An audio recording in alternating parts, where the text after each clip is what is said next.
हरे कृष्णा मित्रों, एक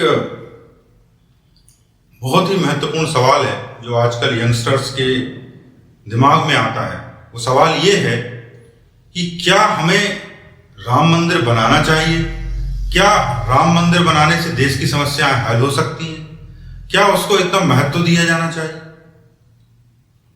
तो इस बारे में चर्चा करते हैं कि इस विषय को इतना महत्व क्यों दिया गया है और क्या हमें इस विषय को इतना महत्व देना चाहिए।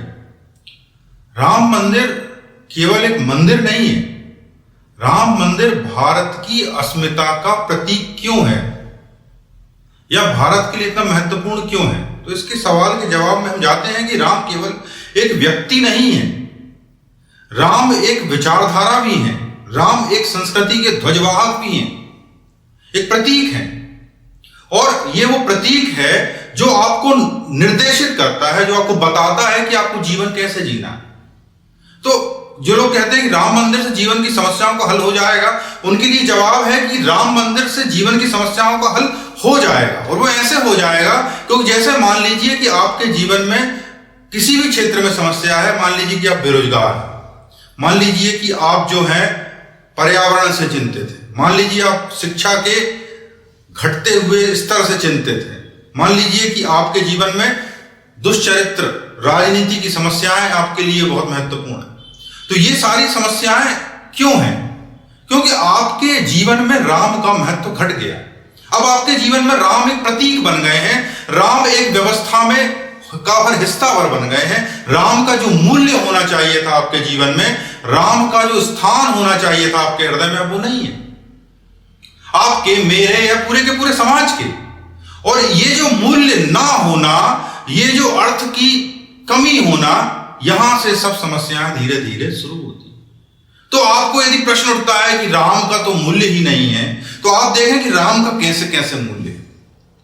मान लीजिए कि आप सोचते हो कि राम का पर्यावरण से क्या संबंध है। यदि आपकी ओजोन की लेयर खराब हो रही है और यदि आप सोचते हो कि पर्यावरण की क्षति हो रही है, कुछ दिनों में ग्लोबल वार्मिंग होगी और कुछ ही दिनों में हमारी दुनिया में बहुत बड़ा खतरा आने वाला है, तो इसमें राम का कहां योगदान? राम को हम क्या बोलते हैं? राम को हम बोलते हैं मर्यादा पुरुषोत्तम। और राम का जो चरित्र है उसमें मर्यादा बड़ी महत्वपूर्ण। मर्यादा का मतलब होता है आपकी एक सीमा रेखा कि आपको इस तरह से व्यवहार करना चाहिए, है कि नहीं? तो राम ने उस तरह से व्यवहार करने का हमें एक व्यू दिया कि हमें ऐसे व्यवहार करना चाहिए। तो आप जब राम को देखते हो, राम को अपने हृदय में धारण करते हो, तो आप अपनी मर्यादा या अपनी सीमा रेखा को नहीं लांघोगे, जैसे कि राम ने नहीं लांघी। और मर्यादा रेखा को नहीं लांघोगे तो क्या आप ग्लोबल वार्मिंग के लिए जो रिस्पॉन्सिबल चीजें हैं, जैसे फुटप्रिंट को बढ़ाना, जैसे मान लीजिए कि आपकी फैक्ट्रियों का अंधाधुंधीकरण या आपकी जो वेस्टेज है उसका बिना ट्रीटमेंट के नदियों में मिला देना, या ऐसे काम करना जिससे कि वेस्टेज बढ़ रहा हो, क्या आप करोगे? तो यदि आप राम को वाकई में मानते हो तो आपके जीवन में पर्यावरण के प्रति एक मर्यादा अपने आप आ जानी चाहिए।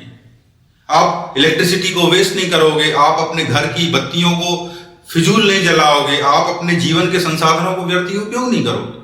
तो यदि आप राम को मानने वाले हैं तो आपके अंदर यह भाव आ जाना चाहिए और इसमें कोई शंका नहीं होनी चाहिए। तो आप कहोगे कि राम के आने से धीरे धीरे हमारे संसार की जो मर्यादा है, मर्यादा बढ़ गई। और जब मर्यादा बढ़ गई तो क्या हो गया? जीवन की समस्याएं कम होने लगी। तो आप सोचो कि राम की लिंक जो है वो आपके पर्यावरण तक पहुंच गई, ब्रह्मांड तक पहुंच गई। अब मैं आता हूं आपके व्यक्तिगत जीवन की तरफ। राम ने अपना व्यक्तिगत जीवन कैसे जिया और राम की क्या विचारधारा थी? राम की विचारधारा क्या ये थी कि मैं कोई छोटा काम नहीं कर सकता? राम की विचारधारा ये थी कि मैं जो है राजा का लड़का हूं, मैं राजा की तरह ही रहूंगा। राम जब अपने गुरुकुल में रहे तो उन्होंने वह सब काम किए जो एक सामान्य व्यक्ति करता है। और राम ने कभी अहंकार नहीं किया कि मैं राजा का लड़का हूं तो मैं ये काम नहीं करूंगा, मैं लकड़ी नहीं लाऊंगा और मैं जो है गुरु की सेवा नहीं करूंगा। और राम जब वनवास को चले गए तो उन्होंने जीवन के सारे काम किए होंगे। ऐसे ही तो सरवाइव किया नहीं होगा, ऐसे ही तो पंचवटी के जंगलों में नहीं रहे होंगे, या ऐसे ही वो दंडकारण्य से नहीं गुजरे होंगे। जब वो इतने गुजरे हैं तो इसका अर्थ है कि उन्होंने वो सब समस्याएं, वो सब कठिनाइयां फेस की और एक व्यक्ति की तरह, जैसे हम कहते हैं सर्वाइवर स्किल्स थी उनमें।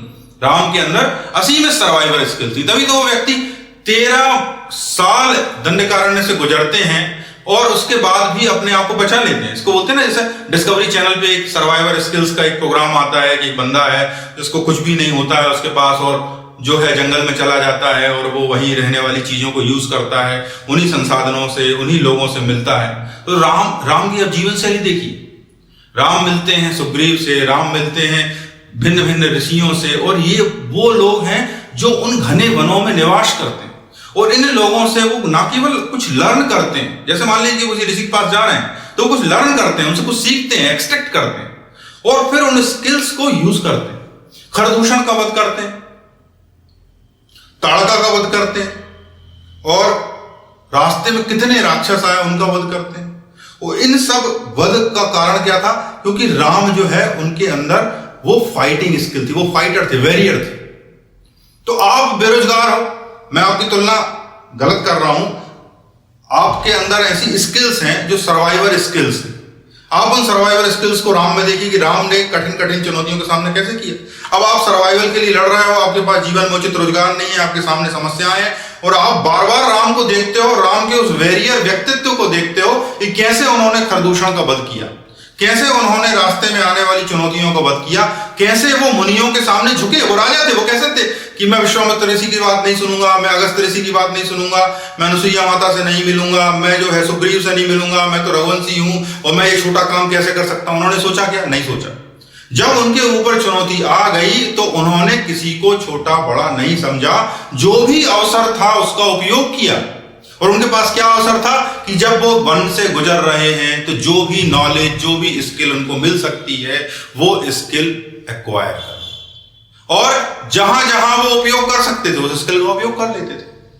तो आपके जीवन में चुनौती, आपके जीवन में समस्याएं, आप राम की तरफ देखते हो तो आपको अपनी समस्याओं का समाधान अपने आप मिलने लगता है। तो कोई बेरोजगार ये कहे कि मेरे जीवन में समस्या है, आपके जीवन में क्या समस्या है? अहंकार की समस्या है। क्या समस्या है? मुझे तो यही जॉब करना है, यदि मुझे यह जॉब नहीं मिलता है तो मेरा जीवन बेकार है कि नहीं समस्या? तो अब आपके पास क्या होगा? आपको ऐसा लगेगा कि जब तक ये नौकरी नहीं निकली, जब तक आपको ये प्लेसमेंट नहीं मिला, जब तक आपका बिजनेस ऐसा नहीं चला, तब तक आप किसी काम के नहीं है कि नहीं? लेकिन राम के जीवन से आपने क्या सीखा कि जैसी स्थिति थी, जैसी स्थिति में वो गए, उस स्थिति में उनको जो परिस्थितियों में जो बेस्ट पॉसिबल था वो मैनेजमेंट के हिसाब से करने लगे। तो यदि आप भी उस स्थिति में फंस गए हो तो आपको राम के कैरेक्टर की तरफ फिर देखना होगा कि राम ने कैसे लोगों से बात की। क्या किसी को छोटा समझा? क्या किसी बड़े व्यक्तित्व के सामने वो नहीं झुके? क्या उनसे उनने कुछ ग्रहण नहीं किया? क्या उनने स्किल्स नहीं सीखी? और वो कैसे कैसे बढ़ते गए। अब वो जैसे जैसे बढ़ते गए वैसे वैसे आप उस कहानी को देखते जाओ और आपके जीवन की कहानियां खुलती जाएंगी, क्योंकि आपके जीवन की चुनौतियां ही आपको आगे बढ़ाती हैं। चूंकि आप रुक गए हो, चुनौतियों के सामने रुक गए हो, तो आपको जीवन में आप आगे नहीं बढ़ पा रहे हो। राम के कैरेक्टर से आपने को देखने को मिलेगा कि अब आप आगे बढ़ सकते हो, और ये जो कैरेक्टर है वो आपको ना केवल एक गाइडेंस देगा बल्कि आपको आगे बढ़ने के लिए प्रेरित करने के अलावा शक्ति भी देगा। आप राम की शक्ति से आगे भी बढ़ने लगोगे। जो लोग सोचते हैं कि राम अकेला ये है कि वो भगवान है, तो राम प्रेरणा स्रोत तो है ही है, राम उस प्रेरणा के पीछे का बल भी है, और उसी बल से आप आगे बढ़ते चले जाते हो और आपके जीवन की समस्याएं समाप्त होने लगती है। तो मैंने आपसे ये कहा कि जो समस्याएं हैं, जैसे कि अभी बेरोजगारी की समस्या, पर्यावरण की समस्या, ये राम से हल होती दिखाई नहीं देती हैं, ये राम मंदिर से हल होती दिखाई नहीं देती हैं, पर राम का जो व्यक्तित्व है वो इतना बड़ा है कि वो सब समस्याओं का हल कर सकता है। चाहे आर्थिक समस्या हो, चाहे पारिवारिक समस्या हो, वैमनस्य की समस्या हो, यदि राम के व्यक्तित्व को वाकई में गहराई से देखा जाए तो इन सब समस्याओं का समाधान आपको राम के चरित्र में मिल सकता है। तो ऐसी ही कुछ बातों पर डिस्कशन करने के लिए हम ये सीरीज आगे ले चलेंगे। सुनने के लिए बहुत बहुत धन्यवाद। हरे कृष्ण।